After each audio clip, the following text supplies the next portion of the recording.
Hi மக்களே, welcome back to Raj with Lakshmi official. இன்றைக்கி சூப்பரான தக்காளி தொக்கு தான் செய்ய போகிறோம். எப்படி செய்யலாம்னு பார்க்கலாமா? தாராளமாக ஒரு மாதம் வரைக்கும் வச்சு நம்ம யூஸ் பண்ணலாம். எப்படி செய்யலாம்னு பார்க்கலாம் வாங்க, வீடியோக்குள்ளே போகலாம். தக்காளி வந்துட்டு நான் ஒரு 1/4 கிலோ எடுத்துருக்கேன். நல்லா வாஷ் பண்ணி எடுத்துருக்கேன். ஈரம் இல்லாமல் தொடச்சிருங்க. இப்போ தக்காளி வந்து நம்ம கட் பண்ணிக்கலாம். இந்த காம்பு பகுதி வந்துட்டு கட் பண்ணி எடுத்துக்கலாம். 2ஆக கட் பண்ணிக்கலாம்.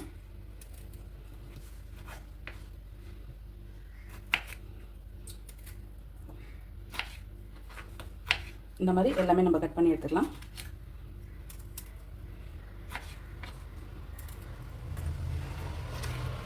இப்போ கடுகு வெந்தயம் வந்துட்டு நம்ம வறுத்து எடுத்துக்கலாம். பொடிக்கு கடுகு ஒரு 2 ஸ்பூன், வெந்தயம் ஒரு 2 ஸ்பூன் அளவுக்கு வறுத்துக்கலாம்.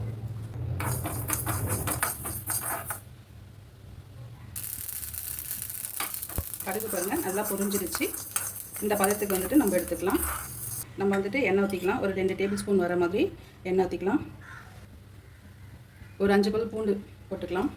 மீடியம் சைஸ் அளவுக்கு வெங்காயம் ஒன்று எடுத்து கட் பண்ணியிருக்கேன், அதையும் போட்டுக்கலாம். இது வந்துட்டு ஒரு 2 நிமிஷம் வர வரைக்கும் நம்ம வதக்கி எடுத்துக்கலாம். சின்ன எலுமிச்சை சைஸ் அளவுக்கு புளியை வந்துட்டு ஊற வச்சுருக்கேன். இதில் வந்துட்டு நார் கொட்டை இதெல்லாம் எல்லாமே எடுத்துகிட்டு க்ளீன் பண்ணி இதில் போட்டுக்கலாம். இப்போ பாருங்கள், தக்காளி வெங்காயம் எல்லாமே வந்துட்டு நல்லா குழைவாக வந்துட்டு பதங்கிடுச்சு. எண்ணெய் ஊற்றிக்கலாம். எண்ணெய் வந்து கொஞ்சம் தாராளமாக ஊற்றிக்குங்க, அப்போ தான் வந்துட்டு கெடாது. கடுகு 1 ஸ்பூன் போட்டுக்கலாம். இது நல்லா பொரிட்டோம். 1 ஸ்பூன் வந்துட்டு வெறும் மிளகாத்தூள் போட்டுக்கலாம். இப்போ நம்ம அரைச்சி வச்சுட்டு தக்காளி பேஸ்ட்டு போட்டுக்கலாம்.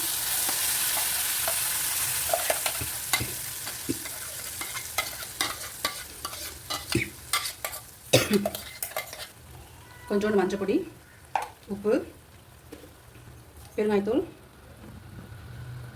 கடுகும் வெந்தயம் நம்ம அரைச்சி வச்சுருக்கோம் பார்த்தீங்களா அந்த பொடி. இப்போ இது எல்லாமே வந்துட்டு நல்லா மிக்ஸ் பண்ணிடலாம்.